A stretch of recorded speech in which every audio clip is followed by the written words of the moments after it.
Our second review comes from our second Twitch subscriber, Rex Luna, who asked me to review City of Evil by Avenged Sevenfold. I've been told to get into Avenged Sevenfold since I was starting to develop my own taste in music beyond the Weird Al and Aerosmith type of stuff I grew up on, but the genre metal really discouraged me from even trying. I was fairly content with my Fueled by Ramen and David Bowie at the time, but 8 years later now, I guess I'm finally getting around to trying out Avenged Sevenfold. Here are my thoughts on City of Evil. I'm gonna be going through the tracks backwards because I thought this album was a bit front-heavy, and it was easier for me to write this in reverse. So we're going to start with MIA, which is a good punky closer to the album. I really enjoy all the genre hopping on this track. It really stops the back half of the album from being too much the same as the first half. Really good vocal melodies are a plus as well. Now we're into Betrayed. Despite the nasally vocal fry on this track that gets pretty grating pretty fast, it's a solid track even if it's my least favorite on the album. It's also a bit samey to the rest of the album in a way that makes me want to listen to the earlier tracks again. Strength of the World, this track has some fucking great acoustic riffs, and the stringy sort of old Southern feel to the intro is probably my favorite instrumentation on the album due to its freshness, and its reprise at the end of the track really blends all the motifs present on the track together. The chanty chorus is also a high point of this track and the album. The rest of the track is a bit samey to the front half of the album, but these two major things I like about this track make this song distinctive and lovable. The Wicked End.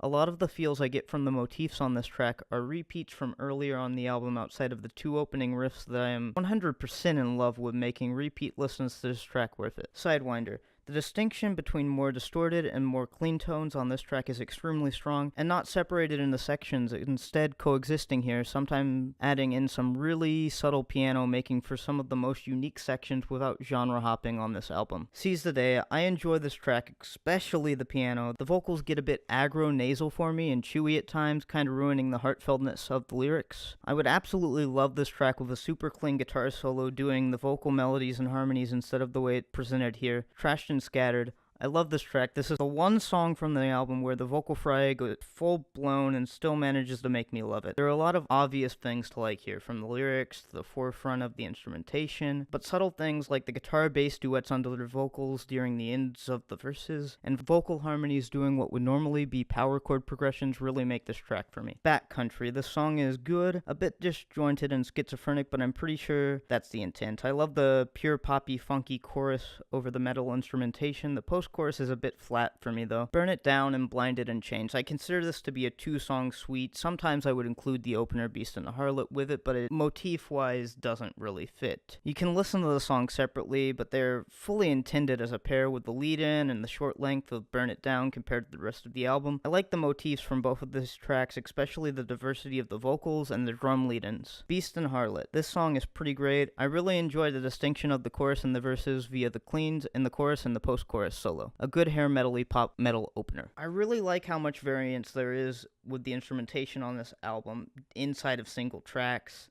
You get a good mix of the distortion you expect from metal and a lot of refreshing, cleaner guitar riffs, my favorite being the cleaner tones on Burn It Down. There are even some really nice acoustic parts scattered throughout the album. The drums sit very well in the mix as well, which is something always appreciated in a genre where the cymbals and drums can usually end up being way too loud, and usually do. That being said, there is not a lot of variance in distinguishing the tracks from one another, despite the riffs and some slower segments making the album feel a bit front-heavy, despite being fairly consistent in quality all the way through. Some segments towards the end of the album felt samey and stale to me, making multiple listens of certain parts of songs slightly trying for me, especially on Betrayed. I have mostly positive feelings about the vocals here. Let's start with what I love. I really enjoy everything melodically done with the vocals on this album, especially the harmonies and duetting with the other instruments, both shown best on my favorite track of the album, Trashed and Scattered, with the power chord thing that I mentioned. The big negative for me, though, is how much they mix nasal vocals with fry vocals, surpassing Steven Tyler levels of nasal fry, which is very hit or miss for me. On some tracks, like the aforementioned Trashed and Scattered, the frying does work, and it really adds to the harshness of the song, but on less harsh tracks like Seize the Day, like I mentioned before, they detract a lot from the enjoyment. In conclusion, I really wish I had gotten into this a few years ago, because it's all really good stuff, but after listening to prog metal with more variants and vocals that have more things that I like, namely Arion and Toehider, I don't think I can put this album as a whole onto my usual rotation. That being said, this is a mid 7 out of 10 for me. It surpassed my expectations, and I can say there are are no tracks on this album that I dislike entirely, only some parts of tracks that blend together, really distracting me from what could have been a solid 8, high 8. My favorite tracks are Beast and the Harlot, Burn It Down, Trashed and Scattered, and Strength of the World. Thank you for the subscription, Rex Luna.